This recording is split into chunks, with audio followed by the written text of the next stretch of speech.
Hello everyone, আসসালামু আলাইকুম। আশা করি সবাই ভালো আছেন। তো আমি আজকে প্রচণ্ড শারীরিক অসুস্থতা নিয়ে আজকের ভিডিওটা আপনাদের সাথে শেয়ার করছি। তো সকালবেলা হঠাৎ দেখছি যে গায়ে প্রচণ্ড জ্বর, গলা ব্যথা, ঠান্ডা সব একসাথে। প্রথমে ছেলে অসুস্থ ছিল, ও একটু সুস্থ হয়েছে, তারপর আবার আমার সমস্যা শুরু হয়েছে। কিন্তু অসুস্থতা থাকলেও কি, যেহেতু বাসায় একা, নিজের কাজ তো নিজেকে করাই লাগবে। তো প্রথমে সকালে উঠে ছেলে টিউশনিতে চলে গেছে, আর আমি এদিকে ঘর বাড়িগুলো গুছিয়ে নিচ্ছি। প্রথমে আমার রুমটা গুছিয়ে যে আমাদের, তারপরে ছেলের রুমটা যে গুছাতে চলে আসছি।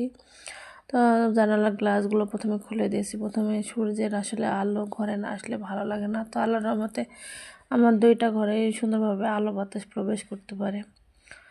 তো এই তো ঘরগুলো আমি সুন্দরভাবে গুছিয়ে, ঘরগুলো সুন্দরভাবে গুছিয়ে এখন আমি ঝাড়ু দিয়ে নেব।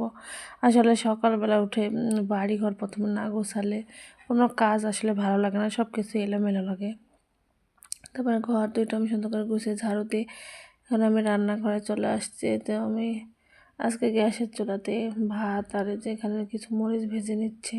আলু ভর্তা করবো, তাই যেহেতু ঠান্ডা, কাশি, জ্বর, এর জন্য ভাবলাম যে একটু ঝাল ঝাল ভর্তা ভাত থাকলে একটু হয়তো ভালো লাগবে। তো তারপরে আমি কিছু বেগুন কেটে নিয়েছিলাম ভাজার জন্য, তো বেগুনগুলো আমি ভেজে নিচ্ছি। আর আরেক চুলাতে আমি ভাতের ভিতরে আলু ভর্তা বসাই দিয়েছি।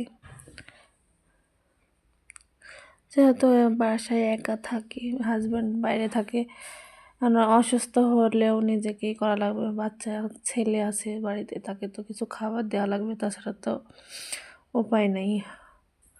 তো বেগুনগুলো ভাজা হলে তারপরে আমি যে ডিম ভেজে নিচ্ছি। তো এটা ডিম এখন আমি ভেজে নেব।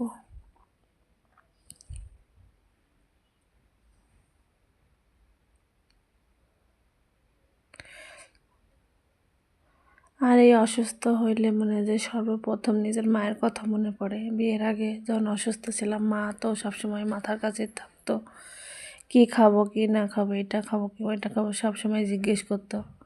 কিন্তু মেয়েদের যখন বিয়ে হয়ে যায়, তারপরে আসলে নিজেকেই মানিয়ে নিতে হয় সব কিছুর সাথে। যতই অসুস্থ হয় না কেন, নিজের দায়িত্ব থেকে আসলে পিছু পা হওয়া যায় না। তারপরে যে আমি এখন আলুগুলো ভর্তা করে নিচ্ছি।